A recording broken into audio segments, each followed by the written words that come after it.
Salut, c'est Philippe, revidéo sur le Rétube. Alors tu sais que bon, le Rétube se passe beaucoup en encastré, mais peut se faire en distribution apparente.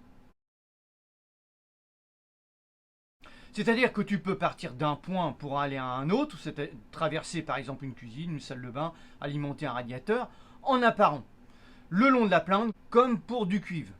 Donc je vais te montrer comment je procède pour avoir quelque chose de propre.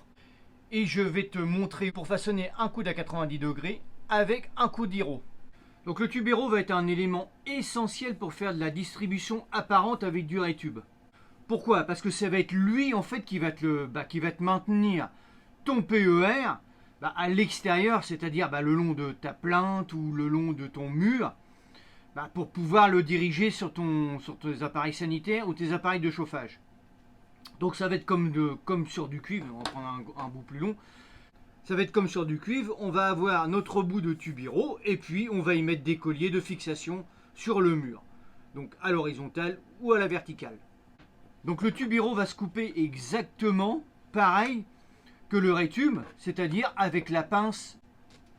Donc c'est un petit peu plus dur, tu tournes et voilà, tu appuies en même temps. Donc voilà, là c'est fait, c'est coupé. Donc quand on va avoir notre PER, notre Rétube à l'intérieur du tube Hiro, il ne va pas y avoir de souci sur une partie droite. Bon, là tu l'enfiles et puis ça file. Par contre, c'est au moment où il va falloir tourner. Donc tu as deux solutions. La première solution, c'est d'y mettre un raccord asserti pour pouvoir revenir par exemple à 90 degrés. L'inconvénient, c'est que là tu vas avoir ton tube Hiro et puis là tu vas avoir ton coude et toute cette partie-là va rester en apparente et ça fait pas joli.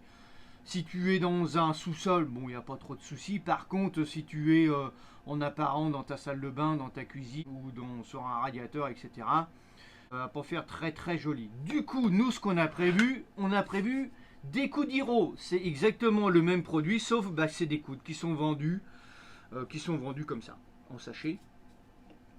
Donc, ce que tu vas faire, tu vas y mettre un coude pour repartir à 90. Donc, une fois que tu as emmanché ton Rétube à l'intérieur de ton tube Hiro, tu vas le venir en forçant gentiment. Tu vas venir façonner ton Rétube et prendre la forme du coude Hiro. Ok? Voilà, tu le fais glisser. Bon, c'est un petit peu dur, mais bon, ça le fait. Hein. Tu le fais glisser, voilà. Et après, il y a une emboîture de chaque côté du coude. Et après, tu viens le mettre sur ton tube Hiro. Donc là, tu as ton coude à 90 façonné avec ton coude Hiro. Et ensuite, tu remets l'autre partie dans l'emboîture du coude pour pouvoir repartir à 90. Donc voilà, donc après tu remets tes fixations, tu repars à 90, tu peux refaire un S si tu veux, hein, tu remets un autre coup d'Hiro au bout pour repartir, voilà, après tu fais ce que tu veux. Voilà, petite technique très simple mais super pratique pour emmener ton Rétube. Donc avec ce genre de technique, tu peux même faire des distributions apparentes en sous-sol, du moment que tu le fourrottes dans du tube Hiro. Voilà. Écoute, j'espère que cette petite technique va pouvoir te servir. Si tu as aimé cette vidéo, écoute, like, partage. Si tu arrives sur ma chaîne, écoute, abonne-toi. Tu as le logo qui est juste ici. Et puis moi, je te retrouve sur la prochaine vidéo. Je te dis ciao, porte-toi bien, salut.